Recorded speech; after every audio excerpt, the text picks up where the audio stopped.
During the creation of the Constitution, the question of presidential disability arose before the Founding Fathers. John Dickinson of Delaware asked, "What is the extent of the term disability, and who is to be the judge of it?" The U.S. presidential line of succession states who becomes or acts as the country's president if for some reason the sitting president or president-elect is unable to do so.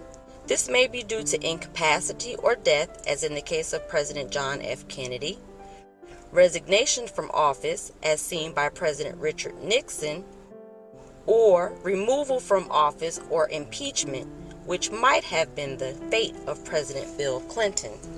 The line of succession includes three main components of the Constitution.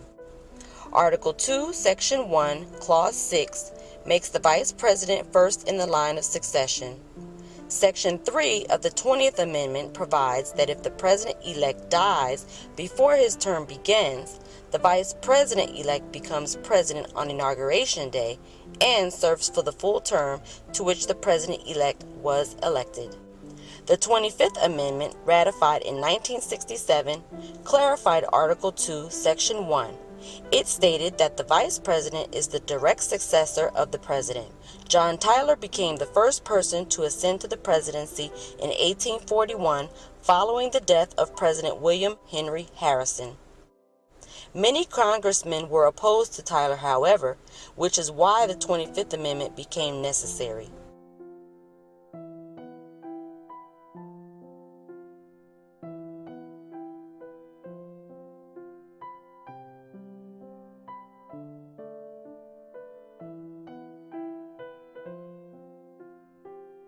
To date, 8 U.S. presidents have died in office, 4 by normal causes and 4 by assassination. These latter 4 were Abraham Lincoln, James A. Garfield, William McKinley, and John F. Kennedy.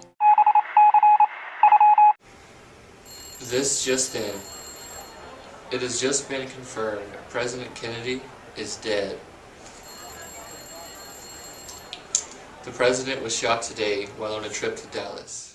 John F. Kennedy, the 35th President of the United States, was assassinated on November 22, 1963, by Lee Harvey Oswald. He was shot while riding with his wife in a presidential motorcade in Dallas, Texas. He was rushed to Parkland Hospital but did not survive. Exactly 2 hours and 8 minutes after President Kennedy was shot, Vice President Lyndon B. Johnson, with the now widowed Jackie Kennedy by his side, was sworn in as president.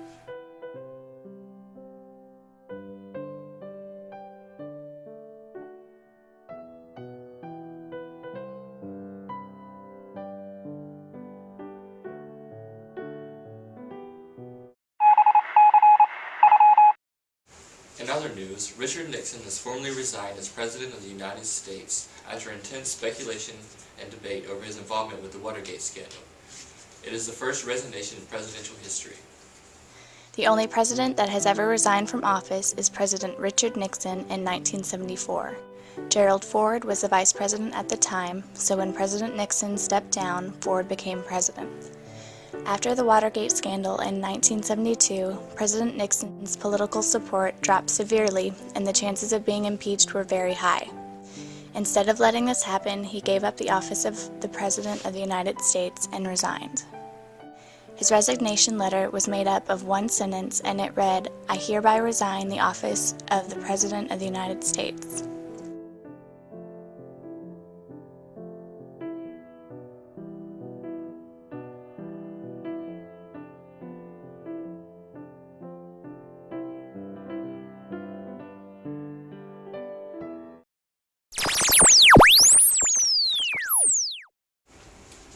An assorted twist of events stemmed from allegations of an alleged affair with White House intern Monica Lewinsky, a sexual harassment lawsuit by government employee Paula Jones, and several other charges. The House of Representatives has voted to impeach President Clinton. The investigation will be led by independent counsel Ken Starr. Impeachment is a formal process in which an elected official is accused of unlawful activity, which may or may not lead to removal from office.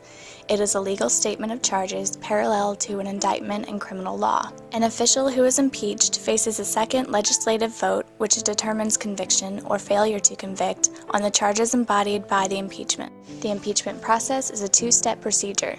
the House of Representatives must first pass by a simple majority.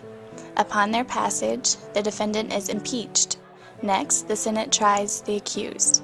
To convict the accused, a two-thirds majority of the senators present is required.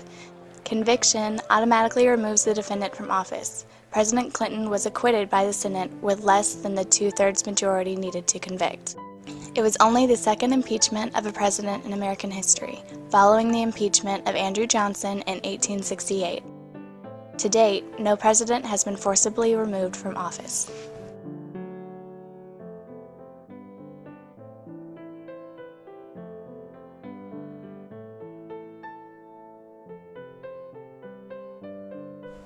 The Presidential Succession Act of 1947, signed by President Harry S. Truman, set the succession order to what it is today. The cabinet members are ordered according to the date their offices were established.